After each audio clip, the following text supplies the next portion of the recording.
Hello Internet! So, on December 14th, late in the evening, I posted a video giving my reactions to The Last Jedi. I promised a spoiler-filled video to follow, but thanks to a snowstorm, that did not happen. However, during my extra day, I had the chance to discuss, chat about, and reflect on the movie far more. And I was shocked to hear many of my fellow Star Wars fanatics had largely negative reactions to it. So this script for this video was largely retooled as a defense.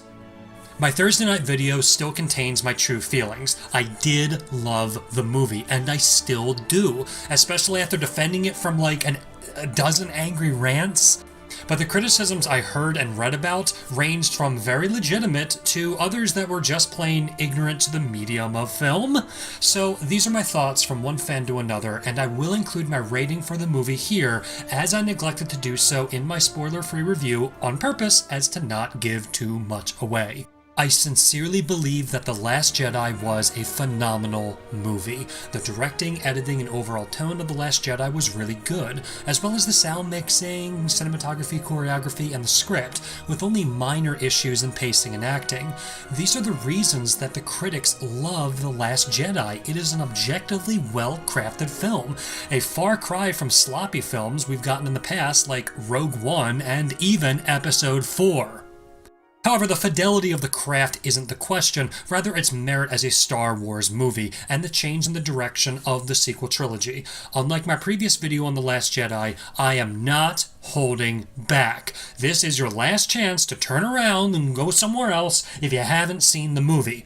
Going full spoilers in 3, 2,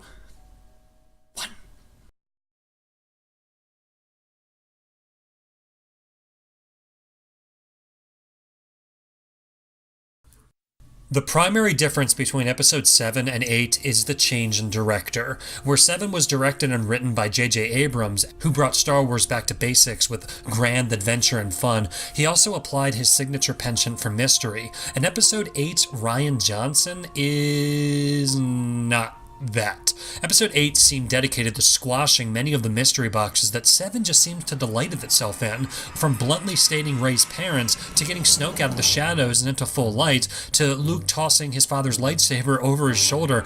Everything was pretty direct when compared to The Force Awakens. Star Wars storytelling can generally be ham-fisted with a delicious undercurrent of basic philosophy with dramatic and exciting action, and both 7 and 8 did this, just with really different results. I think it's understandable for people to be frustrated coming out of The Last Jedi because it feels like the audience really takes a beating. I was panicked and stressed throughout multiple parts of the movie, but I think in a good way. But the difference is in the film's philosophical approach, as in abandoning a sense of mystery.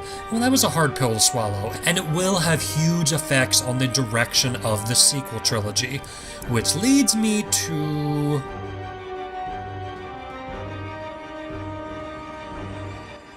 easily the most commonly debated topic on my end has been Luke Skywalker. It's well known that Mark Hamill took great issue with Rian's script, while choosing to remain professional about it, and after seeing Episode 8, I'm kinda with Mark. I think everyone agrees that our dearly beloved and widely worshipped Luke Skywalker just wasn't done right. While Han's character in Episode 7 was a terrific return to form, wherein Ford stepped back into our beloved scrappy rogue alongside Chewbacca to bring us many new great classic Han Solo moments, this Luke felt downright sullied, not in terms of Mark's acting, but in the overall tone and direction that the character had taken. While it's true that good character writing downright requires conflict to be interesting, it is astonishingly difficult to swallow any pill with the label "Luke quit" printed on it. Worse, Luke was never, ever, ever, ever intentioned to be a neutral, stand-on-the-sidelines type of character. Luke's alignment in Episode 4 is mostly neutral good, always jumping into action to do the right thing, with his dedication to other people and always wanting to save the day being his primary character trait. And The Last Jedi put that off until the very, very end, and that sucked. The saving grace truly is the end, though, where Luke finally makes up for his mistakes and faces Ren, and the rebellion is reborn, which is awesome. but we're left with a very weak journey that merely returns Luke to his previous role, rather than having the character move forward in any dynamic way. If The Last Jedi wanted to pitch to me a Luke character who had gone full Grey Jedi, totally respecting the Force and giving up on the Jedi and the Sith, I would have played along with the extreme. In fact, it may have wrapped around back to Yoda and Qui-Gon Jinn. But even then, I think that's too close to Anakin's story threads. So even my extreme of a Grey Jedi really isn't a perfect fit for Luke, but it's certainly better than Luke just going to an island to die. But again, Luke's final moments were pretty epic, so I did walk out of the theater not angry. But I do offer this plea to those who are still upset about Luke. Please remember that Luke in Episode 8 is not a damaging portrayal. Even though the expanded universe has been made non-canon, we've had 40 years of excellent material with this character. To say that Luke is any lesser because The Last Jedi portrayed him as a broken man is simply overdramatic, especially since the ending placed him right back into the arena of legends. The final shot where the young boy recounts the legend of Luke is there to hammer this idea in, and it was very deliberate. So while I am absolutely understanding as to why people are upset about Luke, I would caution against pitchforks at the moment, and wait to see how the trilogy wraps before denouncing Rian Johnson's iteration wholesale. A big shocker for me and a lot of people was the sudden cutting down of Snoke. Episode 8 ended a lot of plot lines that had the potential to last the whole trilogy, and killing Snoke was a massive part of this. Personally, I was glad. Removing Snoke helps push the trilogy into new territory. See, the original trilogy and the prequels all dealt heavily with the dynamic of the Master and the Apprentice relationship, especially the prequels, while 7 kept this intact with Kylo and Snoke, and Kylo's offer to teach Rey during their fight. It's quite exciting to see the sequels start to move away from the tried and true. I held no particular dislike of Snoke, but Episode 9 is now free of the burden that 3 and 6 held. In other words, I see far more potential for exciting original content now that Kylo is free to run the show. And with Kylo in charge, he can now walk a path that Vader never got to see. Vader was always the Padawan, the knight, but never the master. He was the soldier and the general, but never the decision maker. Vader was a major domo, not an emperor. With Supreme Leader Kylo Ren, we see the writing opportunity that Anakin never saw, which frees the writers to aim for a new direction. This is an exciting change, not a damning one. I have heard some complaints that Kylo continues to be far too angsty while not having a clear direction and not really advancing, but to that I say, hey, heroes learn lessons and grow, not the bad guys. I also choose to believe Kylo saved Rey from Snoke for reasons that are a little more complicated than simply having a student. I'm not on board with shipping these two, I'm just on board with a hopefully mysterious third option. Speaking of our weirdly demoted former main character, I don't have much to say about Rey. Both she and Finn were the main stars of Episode 7, and going into 8, Rey was probably the most predictable one. I mean, it was always obvious Luke would train her eventually, and she'd be the last Jedi, but the tone of the whole movie really wasn't on her in any special ratio. The reveal of her parents was needed, but perhaps a little blunt for my taste. But maybe that was the point. I don't have much comment on Rey. She chugged along and contributed to the plot, but not much changed for her character or motivations. While Poe was given lots of attention, Finn was the most underappreciated character to me. Episode 7 ended with this lovely mystery of Finn's coma, and here comes Episode 8 all like, well, he woke up and did stuff. I loved his little adventure with Rose, but Finn felt really pushed to the sidelines, which is a shame because the time we do spend with him is really good, and John Boyega's comedic timing and screen presence is actually quite strong. I don't think The Last Jedi totally wasted the character. Finn definitely got a lot to do. I was just left a little disappointed in his demotion in the audience's eyes. We bond with Finn in Episode 7 before we even meet Rey, so why reduce him? I don't know. They really promised that Phasma would be done right in Episode 8, and that really just did not happen.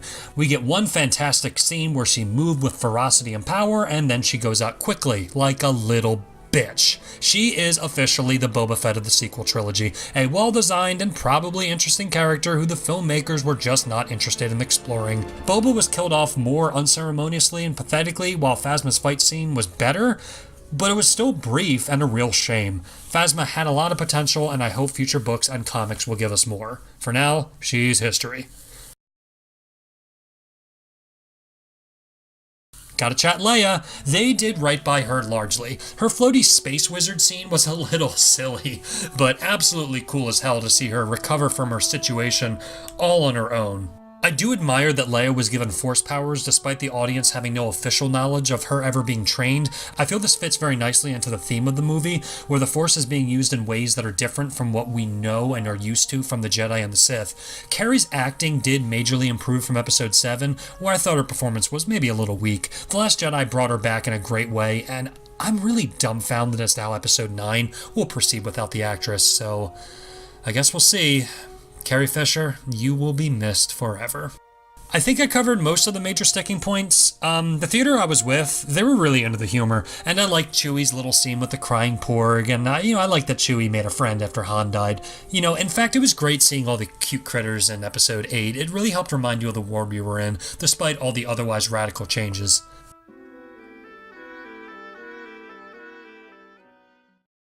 As a final word, I just want to say that I'm really shocked that the fandom is bashing 8.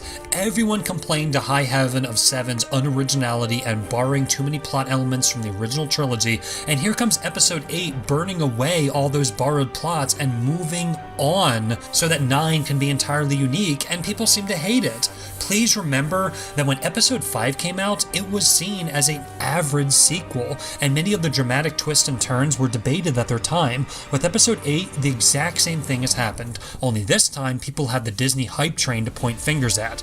Well, you know what? I think episode 8 had some real big, meaty balls, and it took the world of Star Wars and gave it a nice kick in the butt. 8 was a brave film that scorched the earth that episode 7 was building, all while taking our characters to new places, seeing new drama, and getting a lot of fantastic sequences. While the character choices weren't uniformly high quality, and the ending fatigued and the transitions between the story acts were a little muddy, Star Wars The Last Jedi is a painful but necessary addition to the Star Wars canon that, like episode 5 before it, may be exonerated in reflection after we see where the story goes. Considering I say all this as a fan and remembering the fantastic film quality, I give this movie a 9.4 out of 10 for being a very well crafted movie with great emotional highs and lows, but still falls short of perfection for a myriad of minor reasons. But its placement on my ranked list of personal favorite Star Wars movies, which looks something like this, I don't know. I'm going to have to watch it a few more times, once, twice, 64.